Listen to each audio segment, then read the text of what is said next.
السلام علیکم۔ اسلام آباد وفاقی دارالحکومت شہر اقتدار سے بڑی خبر یہ ہے کہ 28ویں ترمیم کہیں نہیں گئی۔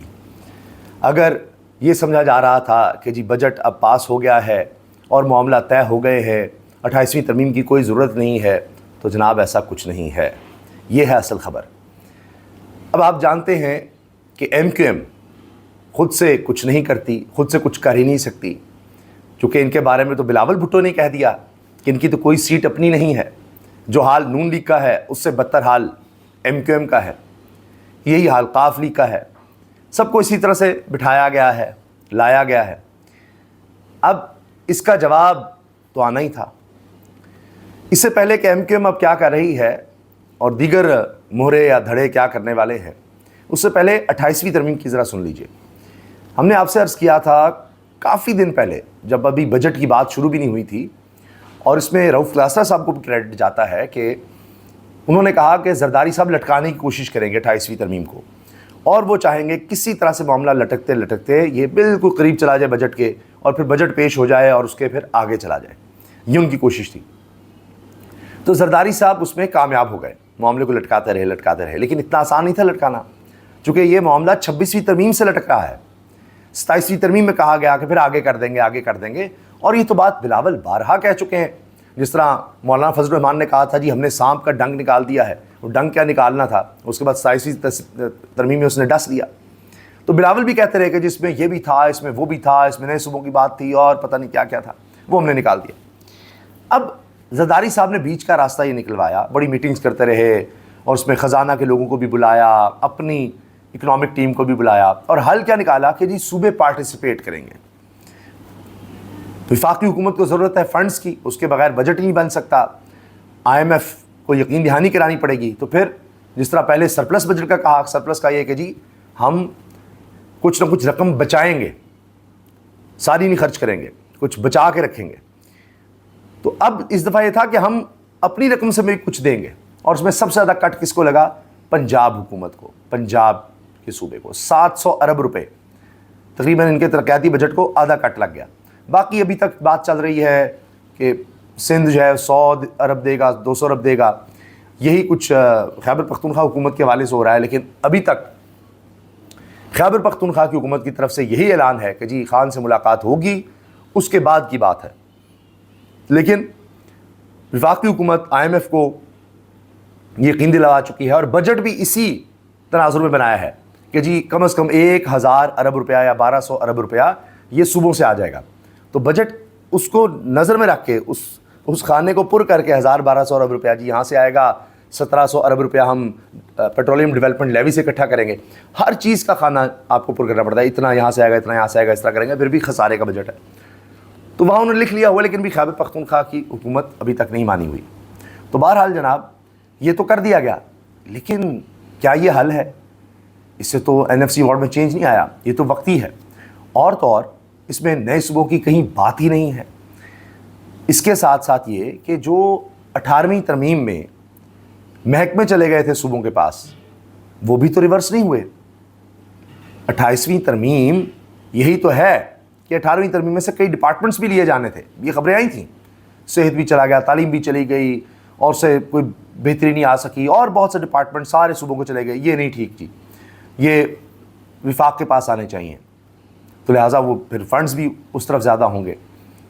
یہ ایک بات تھی۔ پھر بلدیاتی نظام، مضبوط بلدیاتی نظام، اس کی بھی بہت زیادہ بات تھی کہ براہ راست وفاق سے بلدیاتی نظام کو پیسے چلے جائیں، کیونکہ 18ویں ترمیم کی اثر میں تو روح یہ تھی نا کہ صوبوں کے پاس زیادہ فنڈز جائیں، علاقوں میں خرچ ہوں، وفاقی حکومت اپنے طور پہ نہ دیکھے، اور جو صوبوں کے اندر ایک احساس محرومی پیدا کر دیا جاتا ہے، اس سے صوبائیت پھیلتی ہے، اس کو کنٹرول کرنے میں مدد ملے گی کہ جی آپ کے لیے اگر کچھ بہتر نہیں ہو رہا، تعلیم میں، صحت میں، ڈیولپمنٹ میں، کچھ بھی ہے، پانی کا نہیں ہے مسئلہ، کوئی بھی آپ کے پاس مسئلہ ہے تو آپ صوبائی حکومت سے جا کر پوچھیں۔ لیکن اصل تو اس کا فائدہ تب یہ تھا کہ بلدیاتی حکومت ہوتی، کونسلر لیول تک، گلی محلے کا بندہ جا کر پوچھ سکتا کہ جی میرے محلے کا کام اس لیے نہیں ہوا، یہ فلاں بندہ رہتا ہے میرے محلے میں، ہر کوئی اس کو جانتا۔ تو ایم پی اے کو تو محلے کا بندہ نہیں جانتا، کہاں جا کے اس کا دروازہ کھٹکھٹائے، وہ کام نہیں ہو سکتے۔ پوری دنیا میں یہ نہیں ہے۔ M N A M P S کا کام قانون سازی ہوتا ہے، یہ روزمرہ کے لوگوں کے مسائل حل کرنا، یہ جی سیویج کا مسئلہ آ گیا، سڑکیں، حتیٰ کہ سکولز، مقامی سکولز اور جتنا کچھ بھی ہے، یہ ہوتا ہی بلدیاتی نظام کے تحت ہے، تو اس کو مضبوط کرنا تھا، وہ کوئی کرتا ہی نہیں ہے۔ تو اصل یہ تو ویسے ہے نا انتظامی طور بہتر کرنا، اصل بات یہ ہے کہ اہم ترین شخصیت صدارت کے عہدے پر خود آنا چاہتی ہے، تو یہ بات سب جانتے ہیں، اور یہ تو بہت مہینے پہلے اعزاز سید صاحب نے سب سے پہلے بات کر دی تھی کہ زرداری صاحب کی کرسی خطرے میں ہے اور یہ سب کچھ، اور پھر بہت سی باتیں ہوئیں کہ جی وہ بیمار ہو سکتے ہیں، زیادہ بیمار ہو جائیں گے، اور پھر وہ لمبا ان کا ٹور ہو سکتا ہے دبئی کا، اور یہ سب کچھ ہو جائے، ان سے یا پاورز بہت زیادہ لے لی جائیں۔ تو زرداری صاحب تاحیات استثناء کے چکر میں پڑ گئے، لیکن یہ معاملہ نہیں رکا، اور زرداری صاحب نے پھر بڑی بھاگ دوڑ کی اور دکھانا چاہا کہ میں بالکل فٹ ہوں اور ٹھیک ہوں، یہ ہوا ہے، لیکن وہ بات کہیں نہیں گئی۔ 28ویں ترمیم کا رولا جو ہے وہ وہیں کا وہیں ہے۔ تو یہ وجہ ہے کہ ایم کیو ایم طلب کر رہی ہے استعفیٰ صدر پاکستان آصف علی زرداری سے، اور کہہ رہے ہیں جی آصف علی زرداری استعفیٰ دیں، یہ ایم کیو ایم نے مطالبہ کر دیا ہے۔ تو ایم کیو ایم بغیر سوچے سمجھے بھی نہیں کرے گی، ایم کیو ایم بغیر پوچھے بھی نہیں کرے گی، کیونکہ اس طرح کے مطالبے سے یہ قدم استحکام کا تصور آتا ہے نا، خام خواہ تو نہیں کریں گے۔ تو پھر جن کو ایم کیو ایم نے سیٹیں دلوائی ہیں ان کی اجازت سے یہ ہو رہا ہے، تو یہ ایک پریشر ہے، تو ایسے نہیں استعفیٰ طلب کیا جا رہا۔ باقی جب یہ سلسلہ شروع ہوگا تو نون لیگ کے پاس بھی طاقت مزید کم ہو جائے گی، جو میرے ذرائع سے بات ہوئی ہے میں اس پر بات کر رہا ہوں۔ چیزیں بدلتی رہتی ہیں، سیاست میں کچھ پتہ نہیں ہوتا، لیکن آج جو میری بات ہوئی ہے تھوڑی دیر پہلے، میں اس کے بارے سے بتا رہا ہوں۔ 28ویں ترمیم کا معاملہ وہیں کا وہیں ہے، وہ تلوار لٹک رہی ہے، زرداری صاحب کی جگہ اہم ترین شخصیت کا آنا پلان میں ہے، خواہش وہیں کی وہیں ہے۔ اور پھر قومی حکومت کی بات، قومی حکومت پر ابھی بھی اسی طرح معاملہ چل رہے ہیں کہ اوپر ایک اسٹرانگ صدر آ جائے، نیچے قومی حکومت ہو جائے، اور بیرسٹر سیف کی جو عمران خان سے ملاقات ہے وہ اس کی ایک کڑی بھی ہو سکتی ہے، کیونکہ میں یہ بات کہہ چکا ہوں کہ فواد چودھری، محمود مولوی، سینئر سیاستدان محمد علی دورانی، دیگر لوگ جو اس میں بیٹھتے ہیں اس میں بیرسٹر سیف بھی ہیں تو وہ کہنے کو تحریک انصاف کے گزشتہ کابینہ میں بھی تھے، تو اب یعنی خیبر پختونخوا کی، اب یہ لوگ قومی حکومت کی بات پہلے سے کر رہے ہیں، تو اگر بیرسٹر سیف خان صاحب کو کنونس کر لیتے ہیں یا گو ہیڈ مل جاتا ہے کہ جی خان صاحب کہا دیکھیں جی 2.5 سال ان کو ہو گئے ہیں اور 2.5 سال اسی طرح سے نظام چل جائے گا، اس سے بہتر ہے قومی حکومت کو 2.5 سال دے دیں، 2 سال دے دیں، یا کوئی وقت پر بات چیت ہو سکتی ہے، اور فری اینڈ فیئر الیکشنز کروا دیں، قومی حکومت میں ہمیں بھی کچھ مل جائے گا تحریک انصاف کو، یا زیادہ ہمیں مل جائے گا، جتنی ہماری سیٹیں بنتی تھیں ان کے مطابق مل جائے، تو یہ ابھی طے ہونا ہے۔ تو لیکن اس میں جو بھی قومی حکومت بنے گی اس میں نون لیگ کا کردار مزید کم ہو جائے گا، یہ تو پکی بات ہے۔ تو اس میں تحریک انصاف کا فی الحال کوئی کردار نہیں، وہ بڑھے گئی تبھی وہ قومی حکومت ہوگی، ورنہ تو سارے بیٹھے ہوئے ہیں نا، ورنہ تو قاف لیگ بھی ہے، ایم کیو ایم بھی ہے، پیپلز پارٹی بھی ہے، نون لیگ بھی ہے، باپ پارٹی بھی ہے، ادھر ادھر سے اور بھی جماعتیں سارے بیٹھے ہی ہوئے ہیں، استحکام پاکستان پارٹی بھی ہے۔ تو قومی حکومت کا تو مطلب ہی ہے۔ باقی اب مولانا فضل الرحمان صاحب کی سن لیجئے، ان کی انٹری آزاد کشمیر میں ہونے جا رہی ہے، کیونکہ گلگت بلتستان کے بعد لگ یہ رہا ہے کہ آزاد کشمیر میں بھی پیپلز پارٹی کی گورنمنٹ لائی جا رہی ہے، اور اسی لیے کہ بھائی آپ کو آزاد کشمیر بھی دے رہے ہیں، گلگت بلتستان بھی دے رہے ہیں۔ مولانا صاحب آزاد کشمیر میں اب توقع کیے بیٹھے ہیں کہ وفاقی حکومت میں تو کچھ نہیں ملا پی ڈی ایم کے بعد، لیکن اب مل جائے گا پیپلز پارٹی کے ساتھ جانے کے بعد، تو پیپلز پارٹی کے ساتھ مل گئے ہیں مولانا صاحب، تو وہاں وہ چلیں کچھ حاصل کر لیں گے۔ تو اس کے بعد پھر 28ویں ترمیم تو پھر لازمی ہے کہ بھئی آپ کو یہ بھی، سندھ بھی آپ کے پاس، گلگت بلتستان بھی، آزاد کشمیر بھی، اور کہنے کو ہی صحیح آپ کے پاس وزیر اعلیٰ بھی ہے بلوچستان میں، سرفراز بگٹی صاحب، جو کہ مولانا فضل الرحمان صاحب کے بھی ویڈیو آئی تو ہاتھ چوم رہے تھے، تو اتنی عقیدت مولانا فضل الرحمان صاحب سے ہے۔ تو اب آپ سوچ لیجئے کہ آزاد کشمیر میں بھی مولانا اینڈ پیپلز پارٹی، یہاں پیپلز پارٹی کا وزیر اعلیٰ اور مولانا سے وہ مل رہا ہے، تو یہ چیزیں چل رہی ہیں۔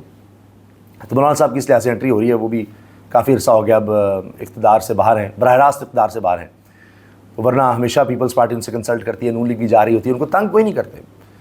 کوئی ایسا سلوک وہم و گمان میں بھی نہ لائیے جو تحریک انصاف کے ساتھ ہوا ہے۔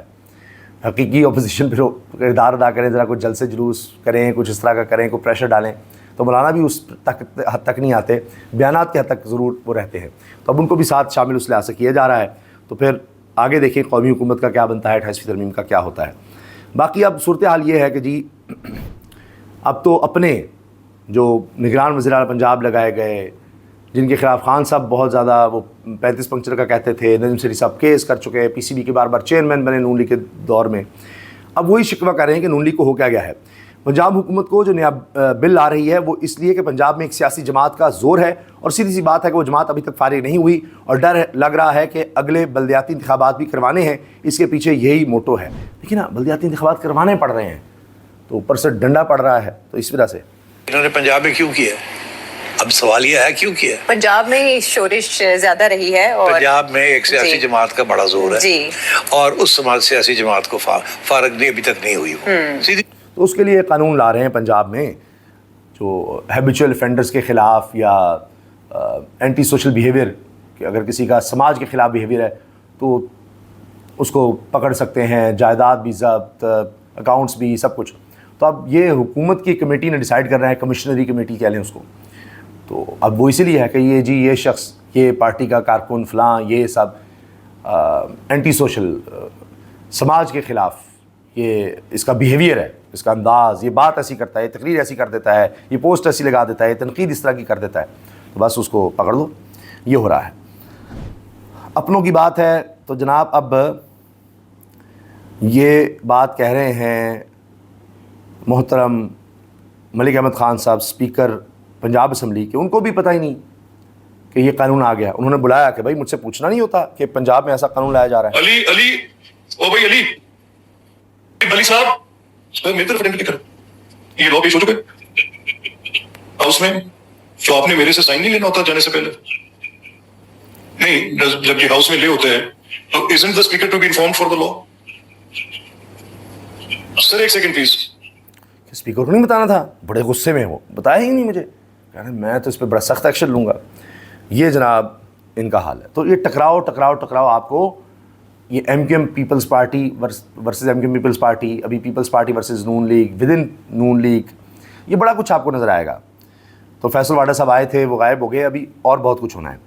باقی جناب اب ثابت ہو گیا کہ ابھی جو کراچی میں رینجرز پر حملہ کیا گیا، رینجرز کیمپ پر حملہ ہوا، اس میں ایک دہشت گرد گرفتار ہو گیا ہے، باقی مارے گئے ہیں۔ اس نے خود بیان دیا ہے میرا تعلق افغانستان سے اور وہیں سے ٹریننگ لی، یہ زخمی حالت میں اس کو گرفتار کیا گیا ہے۔ بہت بڑی بات ہے ایسے آپریشن میں اس طرح دہشت گرد کو زخمی حالت میں گرفتار کرنا ہے، کیونکہ اس سے پھر اور زیادہ ثبوت ملتے ہیں۔ تو اب دیکھیے نا، اس کا بیان پوری دنیا کو دکھایا جا رہا ہے کہ یہ افغانستان سے آیا، وہاں سے دہشت گردی ہو رہی ہے۔ ملک میں دہشت گردی کے واقعات کے بعد پاکستان کی افغان صوبے پکتیا اور کنڑ میں کارروائی، 25 دہشت گرد ہلاک۔ دوسری طرف مزید کارروائیوں میں تیزی لائی جا رہی ہے۔ 10 جولائی سے پاکستان میں غیر قانونی مقیم افغان شہریوں کی فوری گرفتاری کا حکم، یہ پہلے ہی الرٹ جاری کر دیا گیا تھا کہ جی یہ آخری تاریخ ہے، اس سے پہلے چلے جائیں۔ اب کہہ دیا گیا ہے نہیں، غیر قانونی مقیم افغان شہریوں کو فوری اب گرفتار کر لیا جائے گا، بس مزید مہلت ختم۔ 10 جولائی سے یہ اب ڈیڈ لائن ہے، اور 10 جولائی کے بعد ساروں کو گرفتار کیا جائے گا۔ اور پہلے بھی بہت تیزی سے مسلسل انخلاء ہو رہا ہے، اب لگتا ہے کہ اس کے بعد اس میں اور تیزی آئے گی۔ اجازت دیجیے، اللہ حافظ۔